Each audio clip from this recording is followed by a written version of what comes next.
soit ton problème, sois l'homme le plus heureux de la terre.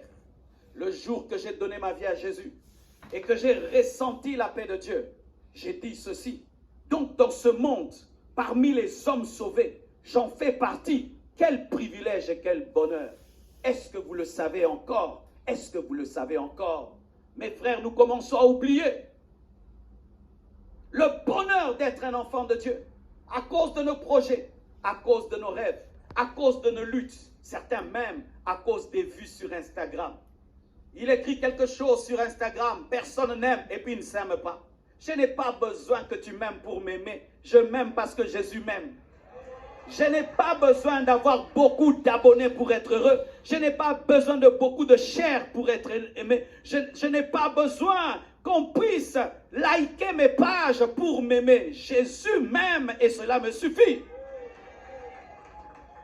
Des études viennent d'être faites aujourd'hui que beaucoup de jeunes sont dans la dépression à cause d'Instagram.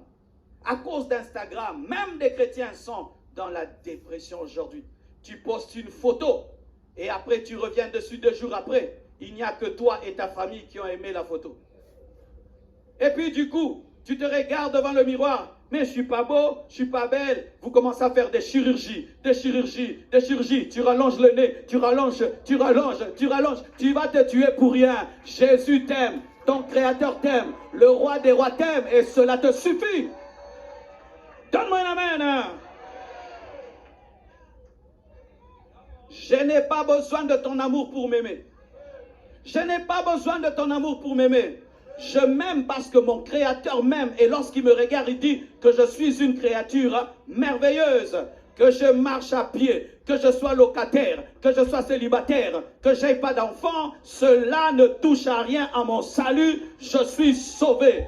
Donne-moi l'amen. Dis à ton voisin, sois heureux. Dis-lui, sois heureux. Jette les soucis. Même si tu n'as pas de voiture. Même si tu n'as pas de maison. Même si tu n'as pas de maison. Je dis même si tu n'as pas de maison. Même si tu as échoué à l'école. Même si tu as échoué à l'école. Même si tu as échoué à l'école.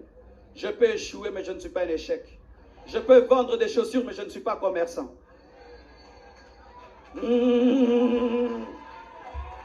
Alléluia.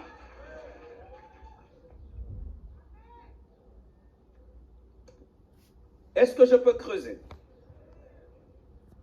Voici quelques bénéfices d'être en Christ, quelques bonheurs. Et là, je ne saurais pas donner tous les versets de peur que ça se transforme en étude biblique. Je vais parler, Pasteur Jacques viendra enseigner ça. Voici un premier bonheur. C'est que le Père, le Fils et le Saint-Esprit habitent en toi. C'est grave. Dis à ton voisin, c'est grave. Le Père, si seulement le Père vient, le Fils refuse et le Saint-Esprit refuse, c'est déjà grave. Mais pas seulement le Père, le Fils, pas seulement le Fils, le Saint-Esprit. Mon frère, si dans ta maison seulement, le président de la République des États-Unis, le président des États-Unis habite dans ta maison, directement le quartier est sécurisé. Directement, si ta maison n'est pas peinte, elle sera peinte. S'il n'y a pas le jardin, il y aura le jardin. S'il n'y a pas de piscine, il y aura la piscine. S'il n'y a pas la sécurité, il y aura la sécurité. S'il n'y a pas d'électricité, il y aura l'électricité. Mais j'aimerais te dire que plus qu'un président, il y a le Père, il y a le Fils, il y a le Saint-Esprit qui habite ton esprit. Oh, gloire à Dieu! Ainsi donc, je suis la personne la plus sécurisée sur la terre. Parce que si seulement un président habite une avenue, il y a des gardes du corps partout. S'il y en a 2 maintenant, c'est comment? S'il y en a 3, cette avenue est comment? Frère, si tu ne le sais pas, quand tu dors, il y a trop d'anges autour de toi. Mais on vous parle trop des démons, et des démons, et des démons, de sorte que vous n'avez plus conscience de qui vous êtes en Jésus. Dieu habite en toi. Le Père habite en toi. Le Fils habite en toi. Le Saint-Esprit habite en toi. Tu es le temple du Saint-Esprit. Tu es la maison du Saint-Esprit. Oh, dis-le, je suis la maison du Saint-Esprit. Et là où se trouve l'Esprit, se trouve Jésus. Là où se trouve Jésus, se trouve le Père. Alléluia. Tu ne peux pas avoir le Père sans avoir Jésus. Tu ne peux pas avoir Jésus sans avoir le Saint-Esprit. Là où est Jésus, il y a le Saint-Esprit. Et si tu as l'Esprit, tu as le Père. Parce que le Père et le Fils sont un. J'ai Dieu en moi. J'ai Dieu en moi. Tu as Dieu en toi. Tu as Dieu en toi. Et comment un sorcier peut t'envoûter? Comment un magicien peut t'envoûter? Comment tu peux croire qu'un sorcier peut te bloquer? On ne peut pas te bloquer. Si seulement tu comprends ça, tu seras heureux. Tu dormiras dans la paix. Et même si tu habites un quartier de magiciens, tu n'auras pas peur. Parce que Dieu, quand il vit parmi les magiciens, ce sont les magiciens qui tremblent. C'est Moïse qui a persécuté les magiciens. Les magiciens n'ont jamais persécuté Moïse. La présence de Moïse en Égypte a dérangé la magie. Ce n'est pas la magie qui a perturbé Moïse. Oh, je n'évolue pas. Pourquoi? Autour de moi, il y a trop. Parce que tu ne sais pas que Dieu habite en toi. Aïe, aïe, aïe. Satan travaille à faire ceci.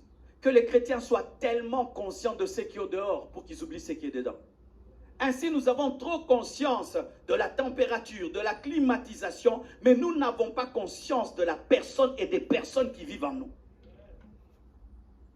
Le jour où tu es devenu chrétien, le Père, le Fils et le Saint-Esprit sont venus habiter en toi. Quel bonheur, mes frères! Quel bonheur! Qu'est-ce que tu feras même pour que moi, je puisse dormir chez toi un jour? Ce sera dur, n'est-ce pas? Essaye seulement, tu vas voir que ça ne va pas marcher. Mais Dieu, lui, va dormir et habiter chez toi. Oh! Moi, jusqu'à ta mort, je ne dormirai jamais dans ta chambre. Mais Jésus, lui, soupera avec toi, mangera avec toi, dînera avec toi. Si tu n'es pas chrétien, reçois-le aujourd'hui. Tu deviendras l'habitation de Dieu avec des majuscules. Deuxièmement, lorsque tu deviens chrétien, tous tes péchés sont pardonnés. Même si tu as tué le monde entier. Je vais vous choquer. Si Hitler avait reçu Jésus avant de mourir, Dieu lui a pardonné.